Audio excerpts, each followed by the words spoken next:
your body straight. Even though you're going side to side, keep the center line nice and straight. Okay, we got core flies. Same thing here. 8 to 10 reps, 12 to 15. You know what you're doing? I recommend lightweight because you got straight arms. You kids ready? Dave, you ready with the bands?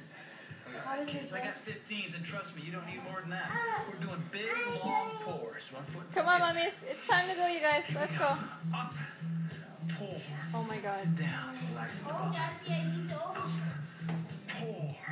Down. Again. Up. Pull. Down. Oh, that's pretty burn. Let's see it. See how they're doing. It's heavy, mummies.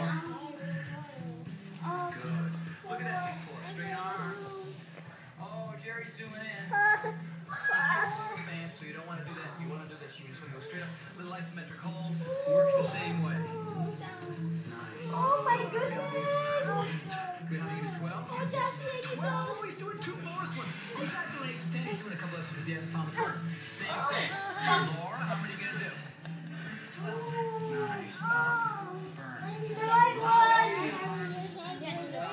It's heavy. That's how the exercise works. Don't you like that? Good job. Good job, baby. Nice work. Write it down. I know it's that time, but people forget. They forgot the smiling group. It's so big. It's so big. You used to go Bless you, there baby. right now. Oh, my Jasmine, they're so heavy, That's baby. important. That helps you grow and change over the course of You're time. so good. Very important. Okay, we got seated. Show mama, show Side mama. leaning tricep extension. Oh, Long careful. leg, easy move. Heavy.